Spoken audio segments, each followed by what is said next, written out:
To body problems and impulse, ये दोनों ही mechanics के वो टॉपिक्स हैं जहाँ पर ज़्यादातर बच्चे बहुत कंफ्यूज हो जाते हैं। इनके सवालों में किस तरीके से कॉन्सेप्ट्स को अप्लाई करना है, कौन सी क्वांटिटीज कंजर्व रहती हैं और उन कंजर्वेशन थ्योरम्स को कैसे अप्लाई करते हैं, इसकी अंडरस्टैंडिंग होना बहुत इंपॉर्टेंट है। और आज की वीडियो में अपन दो ऐसे प्रॉब्लम्स को डिस्कस करने वाले हैं जो इन्हीं कॉन्सेप्ट्स को बहुत इंट्यूटिव वे में अप्लाई करवाती है और वहां से हमें क्लैरिटी आएगी कि इनके कॉन्सेप्ट को कैसे अप्लाई करते हैं। सो शुरुआत करते हैं पहले टू बॉडी वाली प्रॉब्लम से। तो इसके मैंने एक प्रॉब्लम ऑलरेडी चूज किया हुआ है, this is the problem for that. अब क्वेश्चन को सॉल्व करने से पहले ना मुझे एक बार अपना थॉट बताओ कि जब भी किसी प्रॉब्लम के अंदर तुम्हें कहीं से दो बॉडीज दिखती हैं, जैसे इस वाले क्वेश्चन में भी ये हो रहा है, या फिर जो अपन ने ब्लॉक वाले पढ़े होते हैं ना सवाल की, एक ब्लॉक के ऊपर एक और ब्लॉक रखा हुआ है, जब भी तुम्हारे सामने ऐसे टाइप के क्वेश्चन आते हैं तो तुम्हारा उन क्वेश्चन में फर्स्ट थॉट क्या रहता है?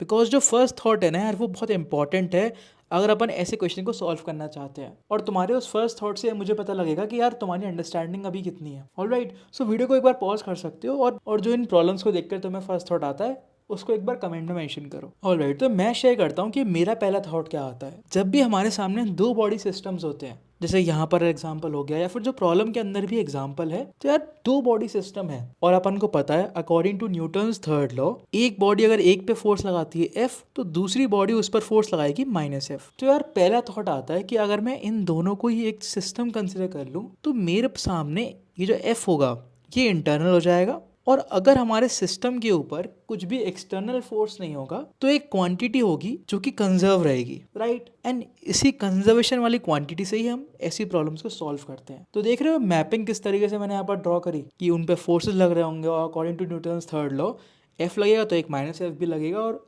अगर मैं दोनों को एक सिस्टम कंसिडर कर लेता हूँ तो एफ इंटरनल हो जाएगा और एक क्वांटिटी कंजर्व रह सकती है। अब इसी कॉन्सेप्ट को अपन को इस क्वेश्चन के अंदर एक्सप्लॉइट करना था और वहां से इस क्वेश्चन को सॉल्व करना है। तो अगर अभी किसी ने क्वेश्चन सॉल्व नहीं किया है तो यार 5 मिनट जरूर दो इस क्वेश्चन को एक बार देखकर समझकर कि क्या क्वेश्चन कहना चाहता है, उसके बाद वीडियो देखो। ऑलराइट, तो क्वेश्चन के अंदर हमारे सामने एक रिंग है, कुछ इस तरीके से अपन रिंग ड्रॉ कर सकते हैं, और हमारे सामने इस रिंग के ऊपर एक एंट है जो फ्रीली मूव कर सकता है इस रिंग के ऊपर। बट खतरनाक बात यह है कि इस रिंग को अपन ने एक्चुअली सेंटर से पिवट किया हुआ है और ये ट्रांसलेट नहीं कर सकती, बट ये सेंटर के अबाउट रोटेट कर सकती है। तो हमसे क्वेश्चन में पूछा है कि इस इंसेक्ट के अपोजिट जो पॉइंट है, सपोज मैं इसको ऐसा पॉइंट बोलता हूँ पॉइंट बी, तो अगर हमारा इंसेक्ट मूव करता करता पॉइंट बी की तरफ जाता है कुछ इस तरीके से, तो उतने ड्यूरेशन में हमारी रिंग कितना एंगल रोटेट कर चुकी होगी। ऑलराइट, अब बेसिक इंट्यूशन क्या कहता है कि अगर मेरा इंसेक्ट आगे बढ़ेगा इस रिंग के ऊपर तो वो इस अपने पैरों से इस रिंग पर कोई फोर्स लगाएगा, और बेसिक इंट्यूशन कहता है कि जो फोर्स होगा ना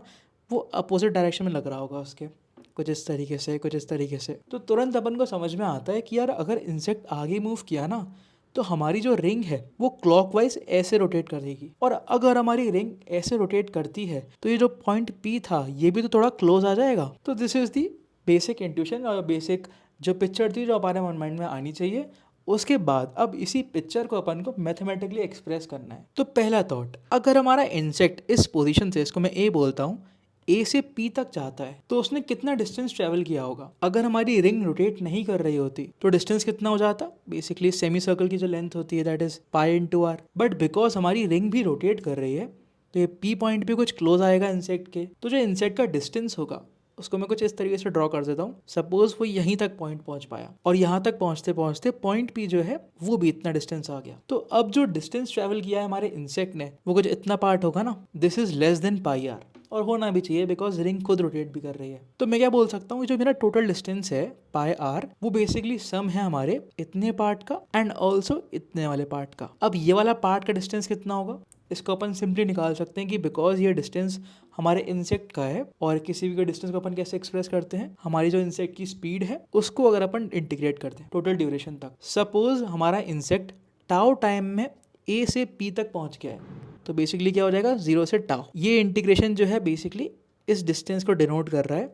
यहाँ जो v है वो हमारी इंसेक्ट की स्पीड है। सिमिलरली अब अपन को निकालना है कि ये जो हमारी डिस्क है ये रोटेट कर चुकी है तो ये डिस्टेंस कितना हुआ। तो सपोज इंसेक्ट की वजह से जो रिंग के अंदर एंगुलर वेलोसिटी आ गई है उसको अपन बोलते हैं ओमेगा। किसी भी टाइम टी पर हो सकता है चेंज हो रही है because of the insect. Similarly insect की जो स्पीड है वो भी चेंज हो रही होने वाली है, इसलिए अपन ने इंटेंशन से उसको बाहर नहीं निकाला है। सो टाउ ड्यूरेशन के अंदर अगर हमारी रिंग की एंगुलर वेलोसिटी ओमेगा है तो उसने कितना एंगल कवर कर लिया होगा, we can write this as omega dt integration, right, 0 से टाउ तक। अब ये एंगल क्या है एक बार सोचो। इनिशियली मेरी कुछ रिंग इस तरीके से थी, उसके बाद P पॉइंट मेरा यहाँ पर आ चुका है, दिस इज P डैश, इसको P डैश बोल रहा हूँ मैं सो दैट कंफ्यूज ना हो। तो एक तरीके से हमारी जो रिंग है वो कुछ इतना एंगल रोटेट कर चुकी है। सपोज ये थीटा है जो अपन को निकालना है एक्चुअली। तो अगर ये थीटा है और अपन की रिंग की रेडियस स्मॉल r है, तो ये आर्क लेंथ कितनी हो जाएगी, this is just r into theta. तो ये मेरा अगर थीटा है, that is angular displacement of my point P।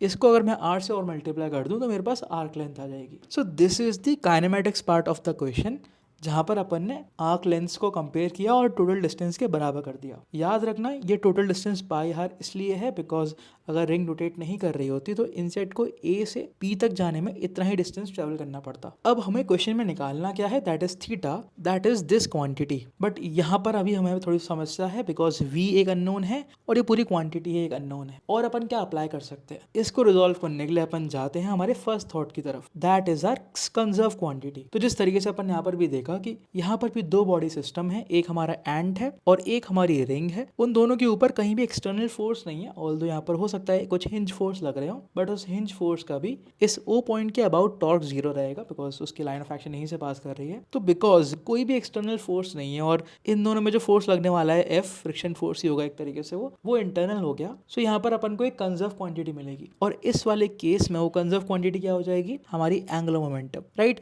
Because कहीं भी तुम्हारे सामने नेट एक्सटर्नल टॉर्क आएगा ही नहीं, बिकॉज ये जो इनसेट का फोर्स होगा रिंग के ऊपर और जो रिंग का फोर्स होगा इनसेट के ऊपर वो इंटरनल हो गया, वो कैंसिल आउट हो जाएगा। जो हमारा हिंज फोर्स होगा उसका टॉर्क इस पॉइंट के अबाउट 0 रहेगा। सो हमारी जो एंगुलर मोमेंटम क्वांटिटी है वो कंजर्व रहने वाली है। तो इनिशियल एंगुलर मोमेंटम कितना था, दैट वाज 0, फाइनल कितना था। अगर अपन इनसेट का देखते हैं किसी भी इंस्टेंट पर, I can write this as basically r cross p होता है एंगुलर मोमेंटम मेरा। अगर अपन यहाँ देखें तो इनसेट की वेलोसिटी इस तरीके से v है, दिस इज माई r, तो r क्रॉस p हो जाएगा मेरा कितना, mv इंटू आर प्लस। अब हमारा रिंग का एंगुलर मोमेंटम जो बेसिकली i इंटू ओमेगा होता है, that is mr square into omega. But यहाँ पर बहुत ध्यान देने वाली बात है कि angular momentum is a vector quantity. तो अगर mvr अगर अपन पॉजिटिव लेते हैं तो automatically mr square omega negative हो जाएगा। तुम देख भी सकते हो r क्रॉस p करोगे इनसेट के लिए तो राइट हैंड रूल लगाओ तो कुछ इस तरीके से आएगा एंटी क्लॉकवाइज। अगर अपन इसको पॉजिटिव लेते हैं तो रिंग का जो एंगुलर मोमेंटम है वो क्लॉकवाइज डायरेक्शन में तो नेगेटिव हो जाएगा। तो यहाँ पर अपन को माइनस साइन भी लगाना होगा। ऑलराइट, इसको अगर तुम 0 कर देते हो तो हमारे सामने एक बहुत ही इंटरेस्टिंग इक्वेशन आ गई है, that is our v is equals to r into omega. तो फिर तुम्हारे सामने एक बहुत ही इंटरेस्टिंग इक्वेशन आ गई है कि v is equals to this expression. इसको अगर अपन ऊपर वाली इक्वेशन में एक्सप्रेस कर देते हैं, सो बेयर विद मी, थोड़ी सी कैलकुलेशन हो रही है यहाँ पर। हमारे सामने ये फाइनल इक्वेशन आती है, यहाँ से r कैंसिल आउट हो गया। हमें निकालना क्या था, क्वेश्चन के अंदर हमसे थीटा पूछा था, एंगल पूछा था, that is just omega into dt का इंटीग्रेशन। सो इसको अगर अपन थीटा बोल दें तो मैं theta finally will be equal to this expression. तो देख रहे हो मतलब क्वेश्चन के अंदर जो हमारा फर्स्ट थॉट था जो टू बॉडी प्रॉब्लम्स में हमें हेल्प करता है वो ये एक्चुअली इस क्वेश्चन को सॉल्व करने की बन गया। और अक्सर ऐसा ही होता है, जितने भी टू बॉडी प्रॉब्लम होते हैं वहां पर अपन को एक क्वांटिटी निकालनी होती है जो कंजर्व रह सकती है। ऑल्दो ये हर क्वेश्चन के लिए ट्रू नहीं है but most of the question के लिए ट्रू है और उस कंजर्व क्वांटिटी से ही हम क्वेश्चन को सॉल्व कर पाते हैं। अब अपन आगे बढ़ते हैं अपने सेकंड कॉन्सेप्ट की तरफ, दैट इज आर इम्पल्स। और अपन ने इम्पल्स के लिए भी एक बहुत ही इंटरेस्टिंग क्वेश्चन लिया हुआ है जहाँ पर अपन को एंगुलर इम्पल्स और लीनियर इम्पल्स में एक रिलेशन निकालना है और उसी तरीके से क्वेश्चन को सॉल्व कर पाएंगे। तो अभी वीडियो पॉज कर सकते हो, क्वेश्चन को अच्छे से एनालाइज करो, सोचो कि क्वेश्चन में क्या पूछा है। थोड़ा सा सिंपल क्वेश्चन है बट थोड़ा सा अगेन इंट्यूटिव है, सो एडवांस के लिए काफी इंपॉर्टेंट है। ऑलराइट, जब शुरुआत करते हैं सोल्यूशन के साथ। क्वेश्चन में बेसिकली क्या दिया हुआ है कि हमारे सामने एक रॉड है इस तरीके से, उसको अपन ने एक एंड से हिंज कर दिया है। ऑलराइट, उसका मास m है, उसकी लेंथ l है और क्वेश्चन में पूछा है कि यार कितने हाइट पर पिवट से बेसिकली इसको एक ऐसा इम्पल्स दो सच दैट जो हिंज से इम्पल्स लग रहा होगा ये हमेशा 0 रहे। सो बेसिकली अपन को कुछ इस तरीके से एक्सटर्नल सोर्स से कुछ इम्पल्स देना है यहाँ पर और इस तरीके से इम्पल्स देना है कि हिंज फोर्स का जो इम्पल्स है वो हमेशा 0 रहे। तो ऐसे क्वेश्चन को अपन कैसे सॉल्व कर सकते हैं। एक बार में तो लग रहा है इंटरेस्ट आसान है बट थोड़ा सा कंफ्यूजन भी आ रहा है कि यार मैं इसको आगे कैसे बढ़ूँ। तो उसके लिए पहले अपन समझते हैं कि इम्पल्स का मतलब क्या होता है। अगर मैं इस रॉड को j इम्पल्स देता हूँ तो अब अगर अपन इस हिंज पॉइंट के अबाउट टोटल इम्पल्स कैलकुलेट करें तो एक j आएगा और हिंज फोर्स का जो इम्पल्स है वो तो 0 है तो वो 0 हो जाएगा। तो इस j इम्पल्स की वजह से इस हिंज फोर्स के या हिंज पॉइंट के अबाउट एक एंगुलर इम्पल्स भी हमको मिल जाएगा जिसको अपन कैसे एक्सप्रेस कर सकते हैं। लीनियर इम्पल्स अपना j है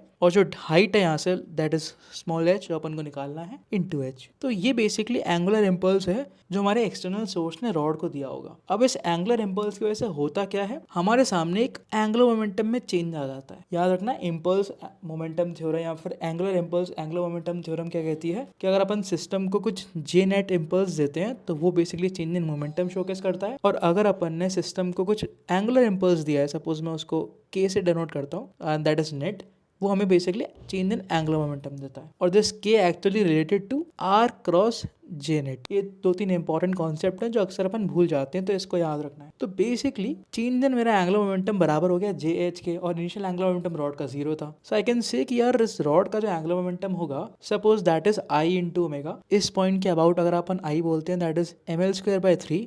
सो मेरा एंगुलर मोमेंटम कितना हो गया, this expression, and this is just J into H. यार यहाँ तक तो मैं क्वेश्चन को सॉल्व कर लूंगा, बट इसके बाद मेरे पास दो अभी भी अननोन क्वांटिटीज हैं that is J that is H. अब अपन क्या अप्लाई कर सकते हैं, तो उसके लिए अपन ने क्वेश्चन में देखा कि हमसे जो कंडीशन पूछी थी कि यार पिवट पर जो फोर्स लग रहा है उसका लीनियर इम्पल्स हमेशा 0 रहे, इसको तो अपन ने कहीं यूज ही नहीं किया है। इसको अपन कैसे यूज कर सकते हैं? सो फॉर दैट अपन ने क्या किया, इस पूरे सिस्टम पर जे नेट लिखा जो एक हमारी वजह से आएगा दैट इज जे, और इम्पल्स की वजह से वो 0 है। एंड इसको अपन क्या बोल सकते हैं, this is my change in momentum of my rod, right. और रॉड के मोमेंटम को कैसे एक्सप्रेस करते हैं, this can be written as m into change in velocity of my centre of mass. और वहीं से इस क्वेश्चन को सॉल्व करना है। तो यहाँ से हमारे पास j की वैल्यू आ गई that is m into velocity of centre of mass, because initial velocity 0 थी सेंटर ऑफ मास की। नाउ दिस VCM इज, इसको अपन कैसे एक्सप्रेस कर सकते हैं, बिकॉज यहाँ पर अपन ने देखा कि जो रॉड है वो दिस हिंज के अबाउट या O पॉइंट के अबाउट प्योर रोटेशनल मोशन करने वाली है, और सपोज